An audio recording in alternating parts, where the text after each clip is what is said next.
नमस्कार।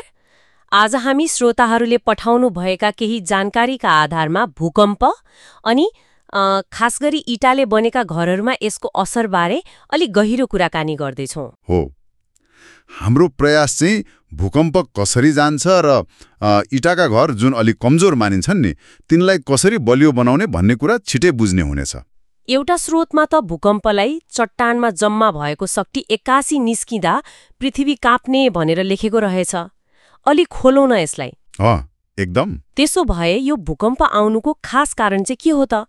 हामीले हेरेको सामग्रीमा भनिए अनुसार पृथ्वीको सतह होइन, त्यो चाहिँ ठूला ठूला प्लेट, टेक्टोनिक प्लेट भन्छन् क्यारे हो त्यसमा बाँडिएको छ। हो, अनि ती प्लेटहरू सधैँ चलिरहेका हुन्छन्, एकदमै बिस्तारै।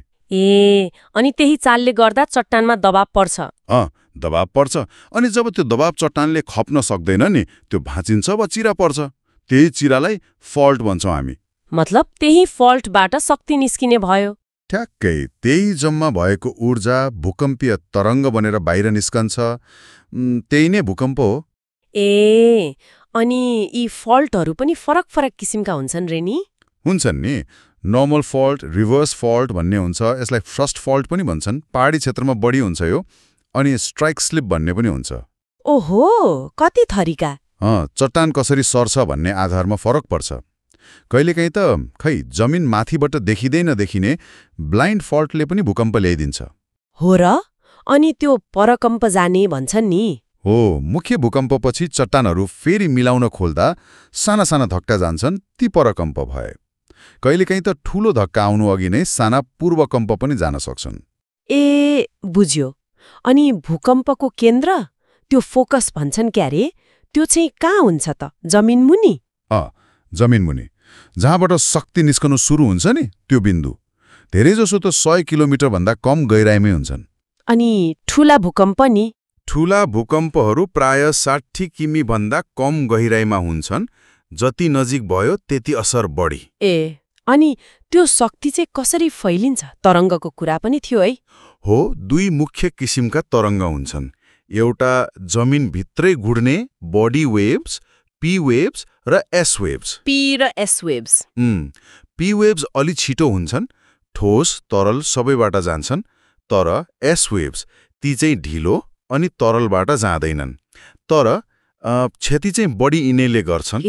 एस वेव्सले बढी क्षति गर्ने किन होला? किनभने यिनले जमिनलाई तेर्सो र ठाडो दुवैतिर बेसरी हल्लाउँछन्। अर्को चाहिँ सर्फेस वेव्स हो जुन जमिनको सतहमा फैलिन्छ। अच्छा, अब अलिकति इँटाको घरतिर लागौँ न। सामग्रीमा त यिनलाई सबैभन्दा कमजोर भनिएको छ। हो, किनभने इँटा आफैमा अलि बङ्गुर हुन्छ, मतलब त्यो धेरै तन्किन वा बाङ्गिन सक्दैन, टुटिहाल्छ। अनि भूकम्पले त प्राय तेर्सो धक्का दिन्छ। त्यो धक्का छानाबाट पर्खालमा सर्छ। अब यदि पर्खालहरू एक आपसमा राम्ररी जोडिएका छैनन् भने, मतलब घरले एउटा बाकस जस्तो काम गरेन भने, बाकस जस्तो हुनु पर्यो। हो नि, नत्र कमजोर दिशातिरको पर्खाल टिक्दैन, बाहिर ढल्छ। हो र? त्यही भएर होला है कुनाहरू भत्केको, पर्खाल छुट्टिएको देखिन्छ। अरू के क्षति हुन्छन् त? त्यस्तै हो, कुनाहरू छुट्टिने, पर्खालमा छड्के चिरा पर्ने, छाना र पर्खालको जोड फुस्किने, पर्खालहरू बाहिर या भित्र ढल्ने, त्यसलाई आउट अफ प्लेन फेलियर पनि भन्छन्। Out of plane failure? अनि त्यो झ्याल ढोकाको बिचको इँटाको ठाडो भाग हुन्छ नि पियर, त्यो पनि भत्किन्छ। बाप्रे! तर अब इँटाकै घर छ भने त के गर्ने? सुरक्षित बनाउने उपाय पनि त होला नि? छ नि, किन नहुनु। मुख्य कुराहरू छन्। पहिलो त घरको आकार सकभर सरल, आयताकार वा वर्गाकार राम्रो। धेरै कुना काप्चा, एल आकार, यू आकारको छ भने अलि जोखिम हुन्छ। आकारले पनि फरक पार्छ। अनि अर्को, घरमा तेर्सो धक्का थेग्न सक्ने बल हुनु पर्यो। धेरै हल्लिनु भएन, मतलब कडा हुनु पर्यो। र अलिकति लचकता पनि चाहियो, ताकि चट्टकै नभत्कियोस्। बल, कडापन, लचकता। अनि यो कसरी ल्याउने त इँटाको घरमा? सबैभन्दा महत्त्वपूर्ण उपाय भनेको घरका सबै पर्खाललाई एकअर्कासँग बाँध्ने हो, तेर्सो ब्यान्डहरू राखेर। तेर्सो ब्यान्ड कस्तो हुन्छ त्यो? जस्तै जगमा टाइबिम भयो, अनि घरको भुइँ तहमा डीपीसी माथि सिल ब्यान्ड, झ्याल ढोकाको माथि लिन्टेल ब्यान्ड, अनि छानामुनि रुफ ब्यान्ड। मतलब ठाउँ ठाउँमा बेल्ट जस्तो लगाउने? हो, ठ्याक्कै। त्यसले घरलाई एउटा सिङ्गो बाकस जस्तो बनाइदिन्छ अनि छड राखेर बनाइने प्रबलित चिनाईले त झन बलियो बनाउँछ। यो त भयो इटाको घरको कुरा, तर ठूला आरसीसी घरहरूमा पनि त भूकम्पको डर हुन्छ। त्यसमा चाहिँ शेयर वल भन्ने कुरा हुन्छ रे। हो, शेयर वल।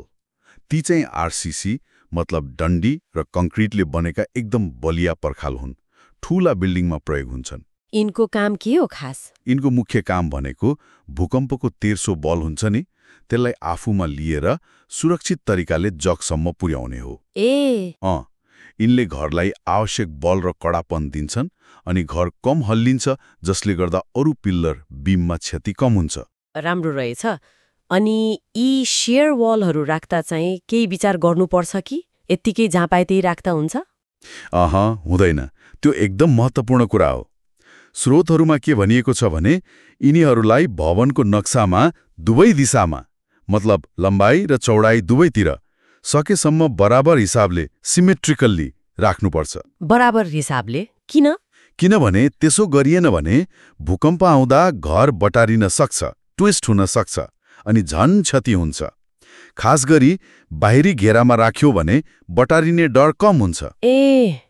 डिजाइनमै ध्यान दिनुपर्ने रहेछ। एकदम। सही डिजाइन र राम्रो निर्माणले घरको सुरक्षामा आकाश पातालको फरक पार्छ।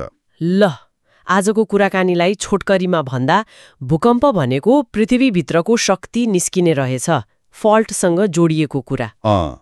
अनि इटाका घरहरू अलिक कमजोर हुने रहेछन्, तर सही डिजाइन, त्यो बाकस जस्तो बनाउने कुरा अनि ठाउँ ठाउँमा तेर्सो ब्यान्डहरू राखेर सुरक्षित बनाउन सकिने रहेछ। हो, अनि आवश्यक परे प्रबलीकरण पनि गर्न सकियो। अन्तमा त्यो स्रोतमा भनेको एउटा कुरा निकै मननयोग्य लाग्यो मलाई।